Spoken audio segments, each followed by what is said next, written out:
2 दिन के लिए आयोजित एनएसएस के नेशनल कन्वेंशन में शुभारंभ के अवसर पर हमारे बीच में उपस्थित मेरे साथी मंत्री रक्षा खड़से जी, हमारे विभाग की सेक्रेटरी मीता जी, मिश्रा जी, हमारी वंदिता जी, सभी उपस्थित रीजनल डायरेक्टर, स्टेट कोऑर्डिनेटर, सभी यूनिवर्सिटी के कोऑर्डिनेटर, उपस्थित भाइयों एवं बहनों, कई समय से हम विचार करते थे कि हम ऑफिस में बैठ के यूथ एक्टिविटी को सोचते हैं हमें कैसी एक्टिविटी करनी है। और ये यूथ एक्टिविटी आज तक 3 माध्यम से होती थी। एक NYK के द्वारा, दूसरी NSS के द्वारा और तीसरी NCC के द्वारा। बट समय के साथ बदलना बहुत आवश्यक होता है। समय के साथ हम कैसे बदले? देश बदल रहा है, देश आगे बढ़ रहा है और मोदी जी के नेतृत्व में एक नया भारत का निर्माण हो रहा है। तो नया भारत के निर्माण में हमारी पुरानी ट्रेडिशनल यूथ एक्टिविटी जो कंट्रीब्यूट कर रही थी, उसमें आमूलचूल परिवर्तन करने की आवश्यकता लगी।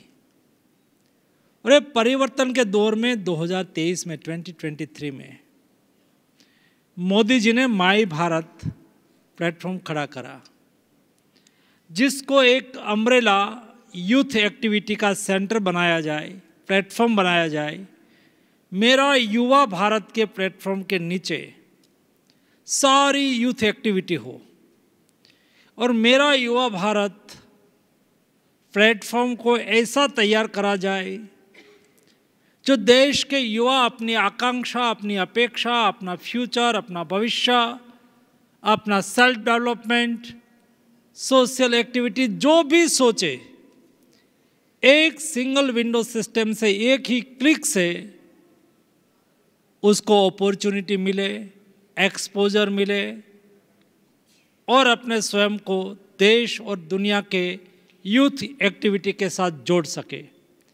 ये विचार के साथ मेरा युवा भारत प्लेटफॉर्म तैयार करा गया। उसकी कई एक्टिविटी में भी बदलाव करने की आवश्यकता थी। तो NYK की जिम्मेवारी न्यू जनरेशन के माई भारत प्लेटफॉर्म ने ले लिया। उसका टाफिंग, पैटर्न सब तय हो गया और आने वाले 10-15 दिन में सारे NYK के हमारे ऑफिसर्स, एम्प्लॉइज़ वो माई भारत के ऑफिसर, एम्प्लॉइज़ बन जाएंगे। उसमें उसको डिप्यूट करा जाएगा यही लेवल पर जो आज NYK में है। तो एक एक्टिविटी नई खड़ी हुई, एम्बिशियस के साथ खड़ी हुई और मैंने आज से 5 महीने पहले यही हॉल में 2 दिन का कन्वेंशन डिस्ट्रिक्ट यूथ ऑफिसर से लेके उसके एवं के सभी ऑफिसर के साथ करा था। मैं 2 दिन उसके साथ रहा था, जैसा आज आपके साथ हो, और उसको मैंने एक विज़न दिया, दृष्टि दी कि हमें यूथ की एक्टिविटी माई भारत के अंदर में कैसी करनी है, सरकार की आपसे क्या अपेक्षा है, आप क्या कर सकते हैं, अभी क्या हो रहा है, उसके ऊपर डिटेल डिस्कशन, डेलिब्रेशन हुआ। उसका हौसला बढ़ा। आज आप डिस्ट्रिक्ट लेवल पर देख रहे हो माई भारत के प्लेटफॉर्म के नीचे नंबर ऑफ टाइप की एक्टिविटी कभी हमने कल्पना ही नहीं करी थी। ऐसी एक्टिविटी आज हमारे यूथ ऑफिसर और आप सब लोग साथ में मिलके करना चालू करा है। दोस्तों, यही श्रेणी में एनएसएस का कन्वेंशन है, वैसे ही एनसीसी का कन्वेंशन करेंगे। एनएसएस में स्टेट डायरेक्टर से लेके रीजनल डायरेक्टर से लेके कोऑर्डिनेटर तक आप लोग यहाँ उपस्थित हैं। कैसे काम करना है, क्या हमारी जिम्मेवारी है। दोस्तों, मैं मानता हूँ कि एनएसएस की एक्टिविटी में भी एक बार जब हायर सेकेंडरी में था तो एनएसएस में रजिस्टर था, एनएसएस की एक्टिविटी के साथ जुड़ता था। जो एक्टिविटी आज से हमारे स्कूल के टाइम में होती थी, वो ही एक्टिविटी आज हो रही है। ज़्यादा ना बदलाव है, ज़्यादा ना एंथुजियाज्म है, ना एडिशन है। दोस्तों, समय के साथ एनएसएस की एक्टिविटी को हमें बदलाव करना है। हमें एक इवेंट के रूप में नहीं, हमें इम्पैक्ट को देखना है। हमें केवल इवेंट नहीं करनी है।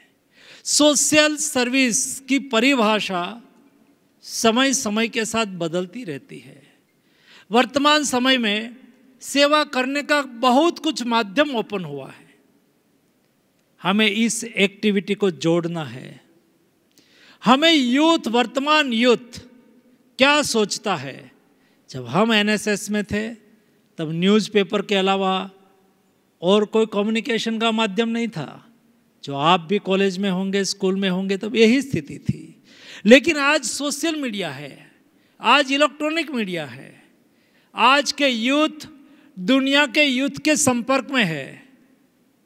आज के यूथ की आकांक्षा और अपेक्षा अलग है, उसकी जीवन शैली और कार्य पद्धति अलग है, उनकी सोच अलग है। क्या उसकी सोच के अनुसार, उसकी डिमांड के अनुसार हम एक्टिविटी तैयार कर पाए हैं क्या? दोस्तों, आज सुबह में एनएसएस एडवाइजरी काउंसिल की मीटिंग थी। हमने 2-2.5 घंटे डिटेल बैठ के डिस्कशन करा है।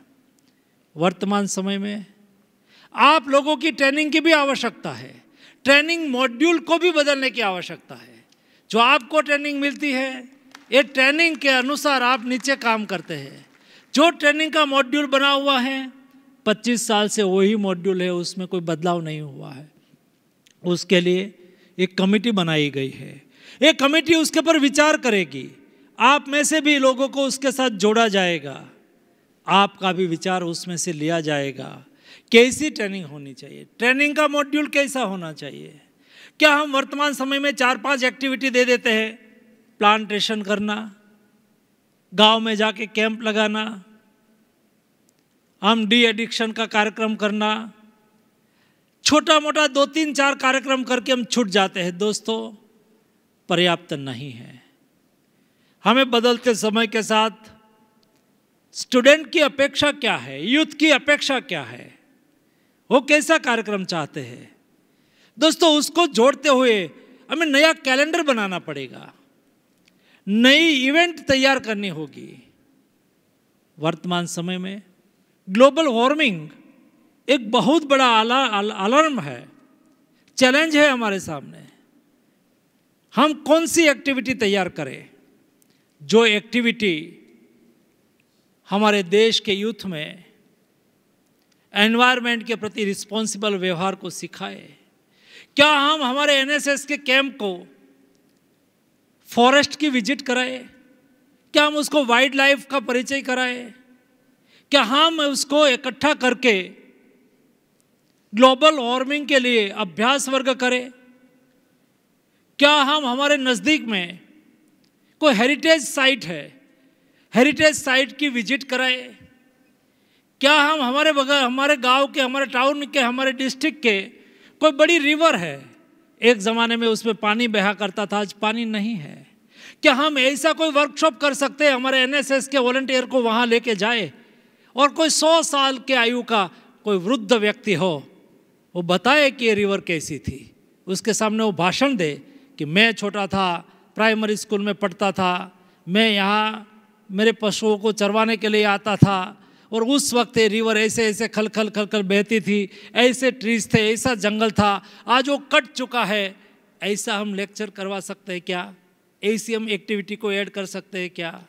वर्तमान समय में एडिक्शन एक बहुत बड़ी चैलेंज है दोस्तों, हमारी जिम्मेवारी है। आज से हम यूथ को जो नई दिशा नहीं दी, और आपकी और मेरी विशेष जिम्मेवारी इसलिए है, हम युवाओं के साथ सीधा काम करते हैं।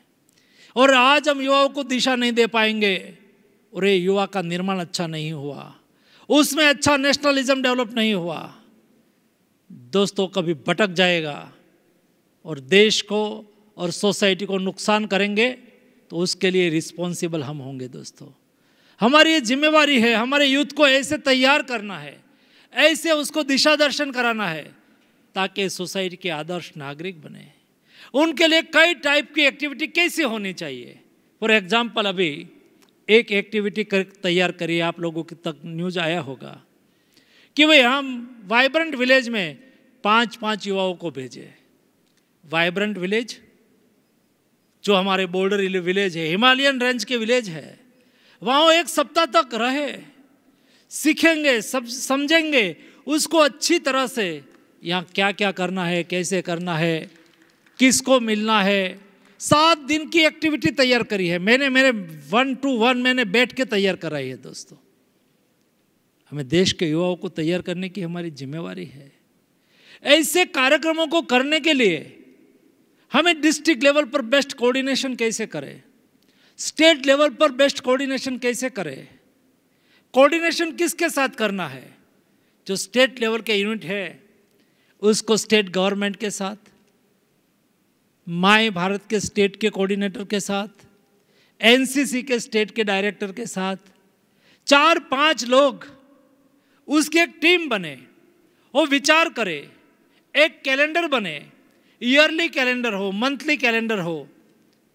कई एक्टिविटी हम कैलेंडर के तहत कैसे करें। मैंने आज एक ये भी कमेटी बनाई है कि कैलेंडर कैसा होना चाहिए।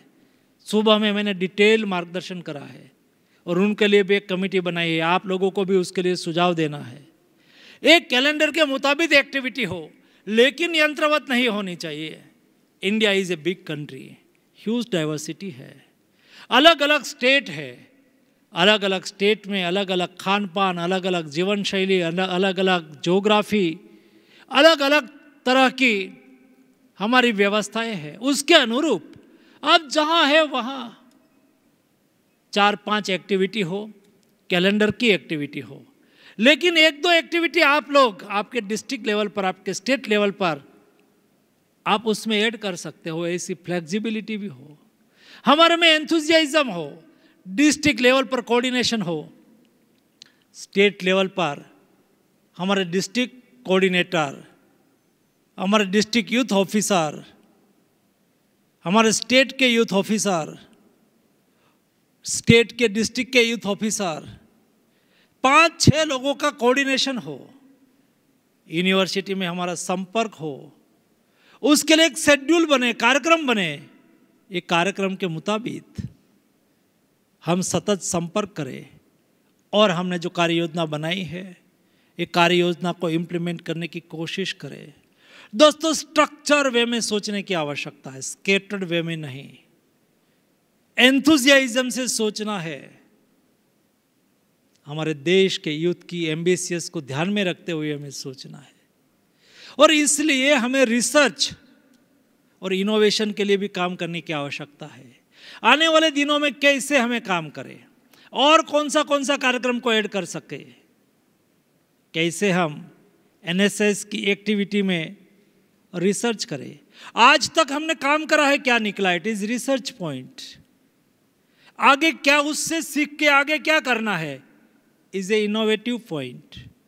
रिसर्च और इनोवेशन के लिए भी एक टीम आज हम लोगों ने गठित करी है। आपको भी ये 2 दिन के विषय में ये सब विषय पर ब्रेनस्टॉर्मिंग करना है, उसमें आपको आपका इनपुट्स देना है। ये इनपुट्स के आधार पर हमें इनोवेशन करना है। दोस्तों हमें विकसित भारत बनाने की कल्पना के साथ आगे बढ़ रहे हैं। ये मान के चलो देश के युवाओं को हम सही दिशा नहीं देंगे। जब नदी का प्रवाह आता है, बहुत बड़ी बारिश होती है, तो जब नदी में रास्ता नहीं होता तब पानी खेत में चला जाता है, और जब खेत में चला जाता है तो फसल को बर्बाद कर देता है। पानी नदी में ही बहे तो उचित है। हमारे युवाओं की शक्ति चैनलाइज होकर राष्ट्र निर्माण में काम में आए, इस समय की मांग है। हम उसको राष्ट्र निर्माण में नहीं जोड़ पाएंगे, हम उसको विकसित भारत के सेंटिमेंट उसके हाथ में नहीं पकड़ाएंगे, हम उसको नेशनलिज्म के पाठ अभी से नहीं सिखाएंगे, तो दोस्तों कहाँ भी जा सकता है। कई बार वो उत्पात की दिशा में आगे बढ़ सकता है, वो गैर मार्ग के रास्ते पे चल पड़ते हैं। ये हमारी जिम्मेवारी है कि हमारे देश के युवा विकसित भारत की संकल्पना के साथ जुड़ जाए, आश और एम्बिशियस के साथ सोचे, ये देश मेरा है, ये देश के प्रति एज ए युवा मेरा कर्तव्य क्या है। हमारी जिम्मेवारी है कि हमारे देश के युवा अपने कर्तव्य से भली भांति परिचित हो, और उसका कर्तव्य का पहला पाठ है नेशन फर्स्ट, देश पहले।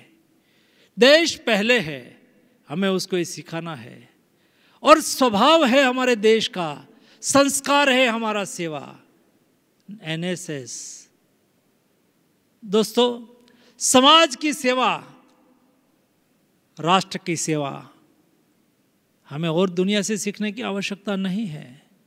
दुनिया के लिए सारी चीज कॉमर्स हो सकती है, लेकिन हिंदुस्तान के लिए हमारा संस्कार ने हमें संस्कारित करा है, सेवा ही हमारा संस्कार है, और ये सेवा संस्कार के रूप में उसमें जागृत रहे। दोस्तों, कोई भी आपत्ति के सामने लड़ने में हमें उपयोगी होता है। यही हमारे संस्कार है, यही हमारे सेवा के माध्यम ने देश को कोविड क्राइसिस से बचाया है। दोस्तों, कोविड क्राइसिस के दरमियान मैं भारत सरकार के आरोग्य मंत्री हुआ करता था, और मोदी जी ने एक कोविड मैनेज भारतीय मॉडल से हमारे संस्कार के आधार पर करा।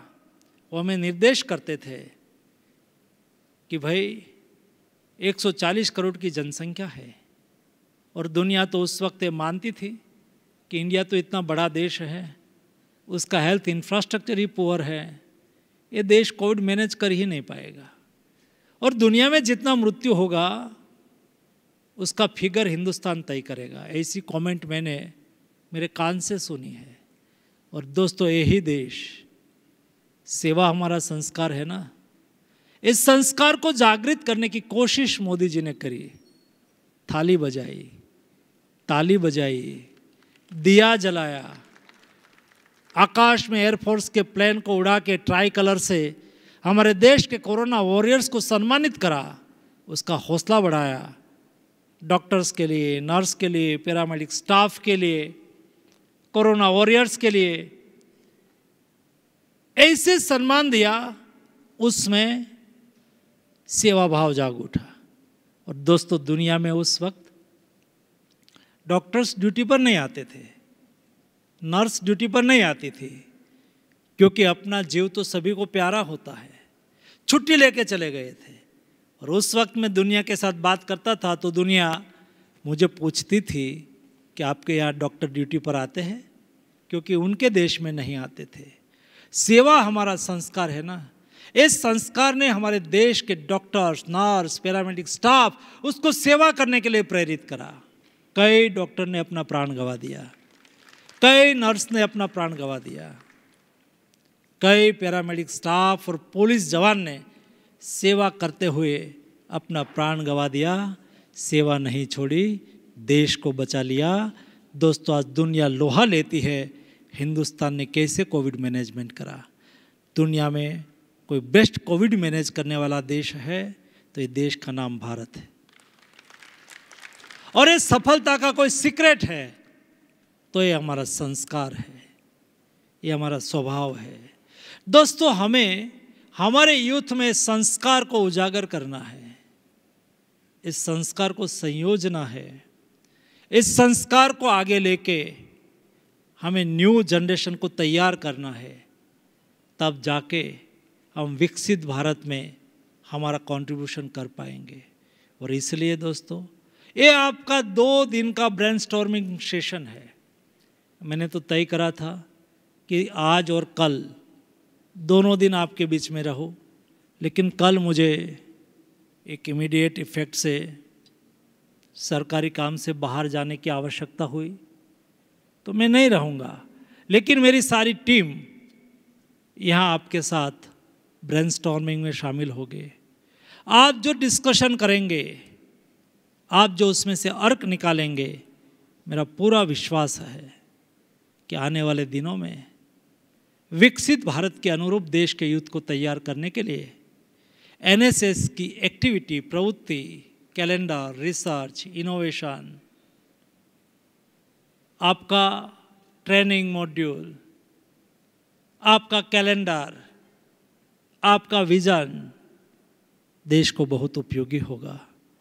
दोस्तों, आज ओपनिंग सेशन में आपका सार्थक संकलन और डिस्कशन के लिए मैं हार्दिक शुभकामनाएं देता हूँ। हमारे सेक्रेटरी मिता जी ने प्लानिंग करके आप सब लोगों को यहाँ उपस्थित करा है, उनको और उनकी सारी टीम को भी मैं अभिनंदन करता हूँ। आप सब लोग साथ में मिल के आगे बढ़े, एक सोच से आगे बढ़े, नया संकल्प के साथ आगे बढ़े, नए विचार के साथ हम आगे बढ़े। अवश्य हम देश के लिए कुछ नया करने के लिए आगे बढ़ेंगे। आप सबको मेरी ओर से हार्दिक शुभकामनाएं। धन्यवाद।